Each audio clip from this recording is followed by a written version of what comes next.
सुप्रभात बच्चों। आज मैं आपको भाषा, लिपि और व्याकरण के बारे में बताऊंगी। पाठ 1। ये आपकी पुस्तक है, इसे आप ध्यान से देखें। आपकी नई पुस्तक है। बहुत समय पहले आदमी जंगलों और पेड़ों में, गुफाओं में रहता था। उस समय उसे भाषा का ज्ञान नहीं था। तब वह संकेतों से अपनी भाषा दूसरों को समझाता था। आगे चलकर उसने अपनी बात समझाने के लिए गुफाओं की दीवारों पर कुछ निशान और चित्र बनाने शुरू कर दिए। ये निशान और चित्र ही लिपि चिन्ह बने। इनसे ही भाषा का विकास हुआ। जिस माध्यम के द्वारा हम अपने विचार प्रकट करते हैं उसे भाषा कहते हैं। इस भाषा किसे कहते हैं? जिस माध्यम के द्वारा हम अपने विचार प्रकट करते हैं उसे भाषा कहते हैं। भाषा के कितने भेद होते हैं? भाषा के 2 भेद होते हैं, मौखिक और लिखित भाषा। मौखिक और लिखित भाषा। हम अपने मन के भावों और विचारों को कभी तो मुख से बोलकर प्रकट करते हैं, कभी उन्हें लिखकर। इस आधार पर भाषा के 2 भेद होते हैं। कितने होते हैं? 2, लिखित और मौखिक भाषा। मौखिक भाषा जब हम भावों और विचारों को मुख से बोलकर दूसरों तक पहुंचाते हैं तो भाषा के उस रूप को मौखिक भाषा कहते हैं, जैसा आपकी किताब में दिखाया हुआ है।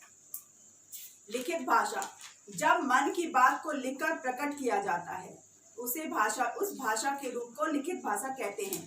जैसे आप चिट्ठी लिखते हैं, वो क्या कहलाएगी? लिखित भाषा। आप कुछ भी लिखते हैं, कुछ भी अपनी कॉपी में कुछ भी लिखते हैं, वो सब क्या कहलाती है? लिखित भाषा।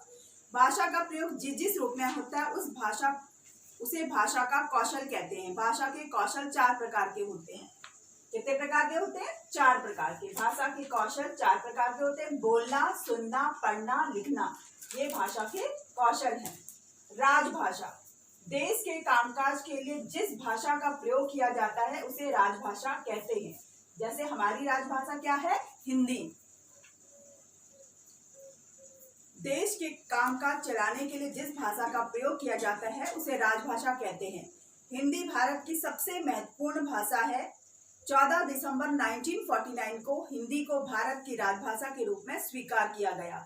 इसलिए हम लोग प्रत्येक 14 सितंबर को हिंदी दिवस मनाते हैं। किस डेट को मनाते हैं? 14 सितंबर को। अंतर्राष्ट्रीय भाषा। अंतर्राष्ट्रीय भाषा क्या होती है? जो भाषा कई देशों में बोली समझी जाती है। अंतर्राष्ट्रीय भाषा, जो भाषा कई देशों में बोली जाती है उसे अंतर्राष्ट्रीय भाषा कहते हैं। अंग्रेजी एक अंतर्राष्ट्रीय भाषा है। अंग्रेजी एक अंतर्राष्ट्रीय भाषा। यह भाषा दुनिया के लगभग सभी देशों में बोली जाती है। किसी सीमित क्षेत्र में बोली जाने वाली भाषा को बोली कहते हैं। हिंदी में कई प्रचलित बोलियां हैं, जैसे हरियाणा में हरियाणवी, अवध क्षेत्र में अवधी, ब्रिज क्षेत्र में ब्रिज भाषा, राजस्थान में राजस्थानी, बुंदेलखंड में बुंदेलखंडी, भोजपुर क्षेत्र में भोजपुरी, गढ़वाल क्षेत्र में गढ़वाली आदि। भारतीय भाषाएं।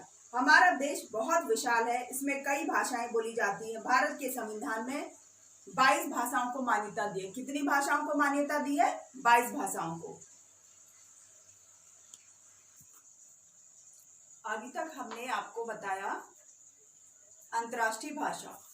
भारतीय भाषाएं कौन कौन सी होती है? असमिया, बंगला, गुजराती, हिंदी, कोंकणी, मैथिली, बोडो, डोगरी, कन्नड़, कश्मीरी, मलयालम और मणिपुरी।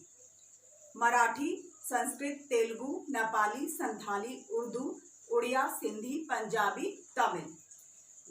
विश्व की अन्य भाषाएं। विश्व में असंख्य भाषाएं बोली जाती हैं। प्रमुख देश और उनकी भाषाएं निम्नलिखित है। जैसे इंग्लैंड में अंग्रेजी बोली जाती है, रूस में रूसी भाषा बोली जाती है, जर्मन में जर्मनी बोली जाती है, चीन में चीनी बोली जाती है, स्पेन में स्पेनिश बोली जाती है, अमेरिका में अंग्रेजी बोली जाती है, जापान में जापानी, फ्रांस में फ्रेंच, अरब में अरबी, इटली में इटालियन भाषा। बोली। भाषा बहुत बड़े क्षेत्र में बोली जाती है, इसलिए विभिन्न भागों में लोग भाषा को अपनी अपनी स्थानीय विशेषताओं के अनुसार बोलने लगते हैं। भाषा के उस रूप को बोली कहते हैं। भाषा बहुत बड़े क्षेत्र में बोली जाती है, इसलिए विभिन्न भागों में लोग भाषा को अपनी स्थानीय विशेषताओं के अनुसार बोलने लगते हैं, तो उसे क्या कहते हैं? हम भाषा।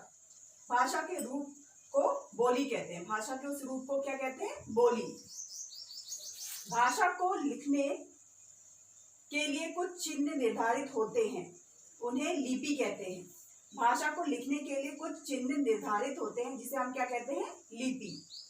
भाषा और लिपि, जैसे हिंदी जो भाषा है उसकी लिपि क्या है, देवनागरी। वैसे ही उर्दू भाषा की लिपि है फारसी, पंजाबी की गुरमुखी, मराठी की भी देवनागरी, संस्कृत की भी लिपि जो है वो देवनागरी है, अंग्रेजी की रोमन, पंजाबी गुरमुखी, संस्कृत देवनागरी, जर्मन की रोमन, उर्दू की फारसी, तमिल गुजराती की देवनागरी। अब है व्याकरण। व्याकरण किसे कहते हैं? प्रत्येक भाषा के कुछ नियम होते हैं। हम भाषा को सही रूप में तभी लिख या बोल सकते हैं जब हमें नियमों का ज्ञान हो। भाषा के नियमों को, उन्हीं नियमों को क्या कहते हैं, हम व्याकरण कहते हैं। जैसे आम रहा है खा चीनू, ये अशुद्ध वाक्य है ना, इसका शुद्ध वाक्य क्या होगा, चीनू आम खा रहा है। यह वाक्य अशुद्ध है, इस बात का पता हमें व्याकरण से चलता है। इसका शुद्ध रूप है चीनू आम खा रहा है। इस बात का पता भी व्याकरण से ही चलता है कि ये शुद्ध है या अशुद्ध है। व्याकरण से हम भाषा का शुद्ध प्रयोग सीखते हैं। जिस माध्यम के द्वारा हम अपने विचार प्रकट करते हैं उसे भाषा कहते हैं। किसे कहते हैं भाषा? जिससे हम अपने विचार प्रकट करते हैं, जिस माध्यम के द्वारा हम अपने विचार प्रकट करते हैं उसको क्या कहते हैं, भाषा। भाषा के कितने भेद होते हैं? 2 भेद, लिखित और मौखिक। भाषा के कौशल 4 हैं। बताया था मैंने आपको कितने कौशल हैं भाषा के? 4। बोलना, सुनना, लिखना और पढ़ना। भारत की राजभाषा क्या है? हिंदी। क्या है? हिंदी। 14 सितंबर को हिंदी दिवस मनाया जाता है। कब मनाया जाता है? 14 सितंबर को। भारत के संविधान में 22 भाषाओं को मान्यता दी गई। कितनी भाषाओं को मान्यता दी गई है? 22 भाषाओं को। किसी सीमित क्षेत्र में बोली जाने वाली भाषा को क्या कहते हैं? बोली। भाषा में ध्वनियों को लिखने के लिए जो चिन्ह निर्धारित होते हैं उन्हें लिपि कहते हैं। व्याकरण भाषा के शुद्ध रूप का ज्ञान कराता है। किसका ज्ञान कराता है? भाषा के शुद्ध रूप का। बच्चों, मुझे लगता है आपको ये बहुत अच्छे से पाठ समझ में आया होगा। इसको ध्यान से पढ़िएगा, ठीक है? और अपने घर में सुरक्षित रहिए। धन्यवाद।